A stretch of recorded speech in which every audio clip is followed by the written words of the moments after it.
El caso de la muerte de Isaac and Dick acaba de dar un nuevo giro más que vuelve a colocar a Jonathan and Dick en una posición muy incómoda. Ya no hablamos únicamente de las contradicciones iniciales que hemos cubierto 1000 veces en este canal, de sus visitas previas al lugar de la caída, del teléfono perdido en Ecuador. Ahora ha aparecido la mujer que ya hemos comentado en los últimos días, que dice que acompañó a Jonathan una semana antes. La intérprete británica que colaboraba con Julia Lutherwald, la coach o gurú, porque llamarla psicóloga ya me parece un poco un insulto a la profesión, ya que parece que se ha demostrado que de psicóloga poquito. Y esta mujer se presentó voluntariamente, la intérprete, ante los Mossos, declaró en 2 ocasiones y explicó que la terapeuta le había encargado la búsqueda de una ruta relacionada con una terapia de confrontación extrema, que según lo que cuentan se realizaría frente al abismo y se echarían los trastos unos a los otros, de acuerdo a toda la relación tormentosa que hubieran tenido en el pasado. Si me preguntan a mí qué opino de esto, pues diría que me parece un absoluto escándalo, una peligrosidad tremenda. No creo que fuera el lugar que es más correspondiente a hacer este tipo de terapias un sitio donde un empujón le puede mandar a la otra persona al otro barrio, pero bueno. Según su versión, no debía ser simplemente un lugar agradable donde pasar, era un escenario de confrontación simbólica, situación límite, cerca de un precipicio y con la sensación de que podrían arrojarlo. Todo esto con el concepto de la muerte del padre como psicoanálisis, del complejo de Edipo y de todas las teorías freudianas al respecto. La mujer sostiene que el 7 de diciembre de 2024 acompañó a Jonathan. Cuando declaró, presentó las visitas iniciales como una iniciativa personal. Según su relato, unos amigos le habían recomendado la ruta y él había querido estudiarla porque su padre era muy exigente con las excursiones, de acuerdo a las palabras de Jonathan. El entorno de la defensa ahora ofrece 2 explicaciones de por qué nunca se había mencionado a esta intérprete que había estado con Jonathan hasta este preciso instante. La primera es que los investigadores le preguntaron cuántas veces habían estado en el lugar, pero no expresamente con quién. La segunda es que Jonathan quería proteger a esta mujer porque sabía que se sentía culpable por haber colaborado en la elección de una ruta donde murió Isaac. Es decir, Jonathan habría considerado que la presencia de una testigo directamente relacionada con la preparación del camino no era un dato necesario porque nadie le formuló la pregunta exacta y habría decidido ocultar su identidad para evitarle presión. El problema es que Jonathan no estaba manteniendo una conversación informal. Estaba explicando a la justicia por qué había visitado previamente el lugar exacto donde murió su padre. En ese contexto, mencionar que lo acompañaba una colaboradora de la terapeuta familiar parece bastante relevante. La historia se complica todavía más por lo que Jonathan habría contado durante aquella visita. Según la intérprete, en ningún momento le dijo que estuviera preparando una excursión con su padre. No le habló de Isaac ni de una conversación pendiente entre ambos. Le habría explicado que aquella ruta podía servir para llevar algún día a una sobrina como regalo. Así que lo que le cuenta la intérprete no es que vaya a ir allí con Isaac, es que va a ir con una sobrina. Pero a mí me resulta sencillamente muy extraño. Esta intérprete no se entera de nada. Esta intérprete le asignan ir a buscar un lugar de terapia, pero luego Jonathan no le dice absolutamente nada sobre la terapia cuando están los dos juntos en un paraje de senderismo. Raro me parece. Y el tema es que no regresa una semana después con la sobrina, no, regresa con su padre y este acaba cayendo por el punto más peligroso del recorrido, lo cual vuelve a contradecir una vez más la explicación posterior de Jonathan, quien sostuvo que había preparado cuidadosamente el camino porque ya pensaba recorrerlo con Isaac y quería aprovechar esta excursión para hablar de temas personales y empresariales. Puede que Jonathan simplemente cambiara de planes, es posible, pero cuando este cambio termina con la muerte de su padre, cuando Jonathan era la única persona que estaba con él, y cuando no contó quien lo había acompañado previamente, la explicación necesita ser examinada con mucho más detalle.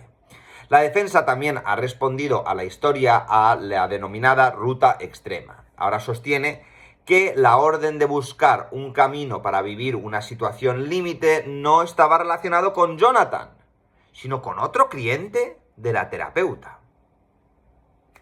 Según esta versión, la intérprete había localizado anteriormente aquel recorrido para otra persona, y Jonathan nunca supo que existieran instrucciones vinculadas a una experiencia extrema. Su paseo con Isaac había tenido un objetivo mucho más sencillo: encontrar un entorno tranquilo donde pudieran hablar. Pero es que, otra vez, esto no explica absolutamente nada, porque es posible que el camí de las Feisades fuera localizado inicialmente para otro paciente. Sin embargo, la intérprete sostiene que la terapeuta volvió a pedirle una ruta para Jonathan y que, aprovechando que ya conocía aquel camino, lo acompañó personalmente hasta allí. Por tanto, que la ruta hubiera sido considerada anteriormente para otra persona no significa que después no pudiera reutilizarse para Jonathan. La cuestión fundamental es saber para quién eran las instrucciones concretas que aparecen en las conversaciones y qué sabía Jonathan sobre ellas. Allí entran en juego los mensajes y audio que la mujer, la intérprete, ha entregado a los investigadores. Los Mossos están analizando esas comunicaciones para comprobar las fechas y el contenido de las instrucciones y quién era el destinatario de esta supuesta terapia. Estos archivos pueden confirmar que todo estaba relacionado con otro cliente o demostrar que la ruta era específicamente para Jonathan, lo cual tiene toda la pinta del mundo. También podrán aclarar si Jonathan conocía el propósito de la actividad y por qué se presentó posteriormente las visitas como una decisión personal basada en la recomendación de unos amigos. Además, algunas de esas conversaciones corresponderían al periodo en el que Jonathan todavía utilizaba el teléfono que después le habrían robado en el viaje a Ecuador. No significa que haya recuperado su teléfono, sino que la intérprete había conservado sus propias copias de los intercambios. La intérprete también ha solicitado la condición de testigo protegido. Por ahora se trata de una petición y no consta públicamente que la jueza ya se la haya concedido. Si la magistrada acepta, podrían ocultarse su identidad completa, su domicilio y otros datos personales, y también podría declarar utilizando una clave o sin ser reconocida visualmente. Que una persona solicite protección no demuestra que lo que cuenta sea cierto, pero sí muestra que afirma sentir temor por las consecuencias de su colaboración y que quiere garantías antes de seguir participando en el procedimiento.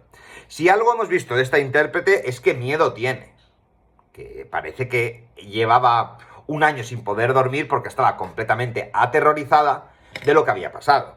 Si seguimos además la pista de los mensajes, vemos que hay un mensaje de la psicóloga diciendo que tiene miedo de que a ella le puede pasar lo mismo. Por lo que añade otra grieta, otra contradicción y otro halo de sospecha sobre Jonathan y sobre el rol de esta coaching, psicóloga, gurú o como la queráis llamar.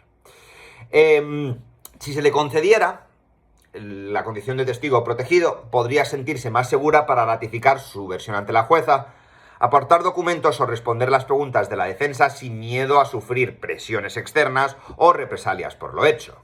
Eso obligaría a los abogados de Jonathan a enfrentarse a una testigo formal que asegura haber recorrido con él la ruta, que puede explicar por qué eligió el camino y que conserva comunicaciones relacionadas con la preparación. Mientras tanto, la situación de la terapeuta Julia Luderwald parece haberse complicado. Parece ser que ha contratado los servicios de un despacho de abogados penalistas de Barcelona y nos ha revelado el nombre del bufete y Julia continúa figurando públicamente como testigo y no como investigada. Pero recurrir a especialistas penales podría dar la sensación de que estuviera preparando su propia estrategia ante las posibles consecuencias de las declaraciones de su colaboradora, la intérprete. Sus nuevos abogados están cuestionando cómo se practicaron estas declaraciones. Sostienen que la primera comparecencia de la intérprete ante los Mossos no fue comunicada correctamente antes de que Julia declarara ante la jueza. Así que, como siempre, no es lo que ha dicho, es la manera en la que se ha dicho e intentar invalidar las declaraciones de alguien por cómo las haya podido hacer la policía. Se trata de una estrategia procesal que si consideran que las declaraciones se obtuvieron vulnerando garantías, intentarán impedir que se puedan utilizar. Pero anular una declaración no elimina automáticamente la existencia de mensajes o audios auténticos ni impide que la mujer vuelva a comparecer siguiendo el procedimiento correcto. La aparición de estos abogados también puede revelar una separación de intereses entre Jonathan y la terapeuta.